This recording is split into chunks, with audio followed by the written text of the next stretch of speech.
கொஞ்சம் நேரம் sir sir நேரம் சார்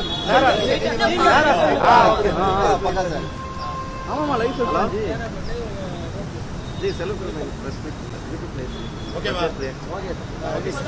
இன்றைய நிதிநிலை அறிக்கை என்பது நிர்மலா சீதாராமன் அவர்கள் நாடாளுமன்றத்தில் சமர்ப்பித்த நிதிநிலை அறிக்கை காணல் நீர் போன்று காட்சியளிக்கிறது. சொல்வதற்கு ஒன்றுமில்லை. இந்த நிதிநிலை அறிக்கை அம்பானிக்கும் அதானிக்கும் கோட்டீஸ்வரர்களுக்கும் செல்வந்தர்களுக்குமான நிதிநிலை அறிக்கை.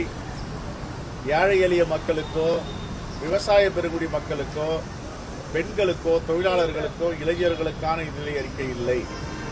குறிப்பாக இன்று நாடு மிகப்பெரிய பாதாளத்தில் சென்று கொண்டிருக்கிறது. ஏற்றுமதி இறக்குமதி மிகப்பெரிய பாதிப்புக்குள்ளாக இருக்கிறது. டாலர் விலை 100 ரூபாயை எட்டப் போகிறது.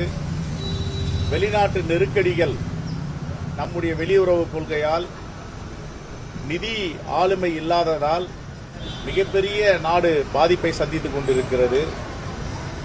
பொதுவாக தேர்தல் நேரங்களில் அந்தந்த மாநிலங்களுக்கு சர்ப் சோப் என்று சொல்லுவார்கள், ஏதாவது ஒன்று அறிவிப்பார்கள்.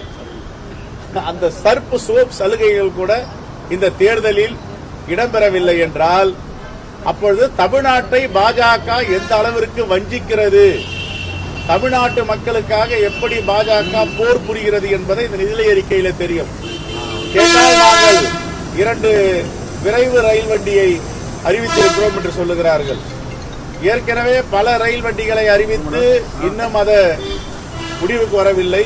புல்லட் ட்ரெயின் என்று சொன்னார்கள், 10 வருடங்கள் ஆகிவிட்டது, நடைமுறைக்கு வரவில்லை.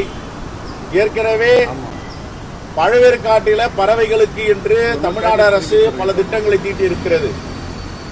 அதே போன்று ஏழை எளிய மக்களுக்கான ஏதாவது திட்டம் இருக்கிறதா அப்படி என்று பார்த்தால் ஒன்றுமே கிடையாது. ஆகவே இந்த திட்டம் என்பது, இந்த நிதிநிலை அறிக்கை என்பது காணல் நீர் போனது என்று காங்கிரஸ் கட்சி சொல்ல விரும்புகிறது. கடந்த ஆண்டு பீகார் பீகாருக்கு அதான் சொல்றேன், சில சாதாரணமாக சில மாநிலங்களில் தேர்தல் இருக்கும் பொழுது அந்த மாநிலத்திற்காக சில சலுகைகளை அறிவிப்பார்கள், சிறப்பு திட்டங்களை அறிவிப்பார்கள். ஆனா தமிழ்நாட்டுக்கு அது கூட கிடையாது. ஏன்னா தமிழ்நாட்டு மக்களை அந்த அளவிற்கு பிஜேபி போர் புரிகிறதா இல்லது தமிழ்நாடு இந்தியா வரைபடத்தில் இல்லை என்று நினைக்கிறதா தெரியவில்லை. ஆகவே இந்த நிதிநிலை அறிக்கைக்கும் தமிழ்நாட்டிற்கும் சம்பந்தம் இல்லை, ஏழை எளிய மக்களுக்கு இந்த நிதிநிலை அறிக்கைக்கும் சம்பந்தம் இல்லை. இது அம்பானி அதானி கோட்டீஸ்வரர்கள் செல்வந்தர்களுக்கான நிதிநிலை அறிக்கை என்பதை மீண்டும் மீண்டும் காட்டுகிறது. அந்நிய முதலீடுகள் 35 லட்சம் கோடி வரை வெளியே சென்றிருக்கிறது. ஷேர் மார்க்கெட் மிகப்பெரிய ஆபத்தில் இருக்கிறது. குறு சிறு நடுத்தர தொழில்கள் எல்லாம் காணாமல் போய்விட்டன. ஆனால் இவர்கள் இன்று 10,000 கோடி அறிவித்ததாக சொல்லுகிறார்கள். ஏற்கனவே பணமதிப்பு இழப்பில் எல்லா குறு சிறு நடுத்தர தொழிலும் நசிந்து விட்டது, காணாமல் போய்விட்டது.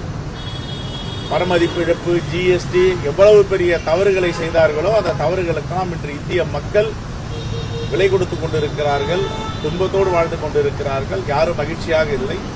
இந்த நிதிநிலை அறிக்கை மிகப்பெரிய செல்வந்தர்களுக்கான நிதிநிலை அறிக்கை.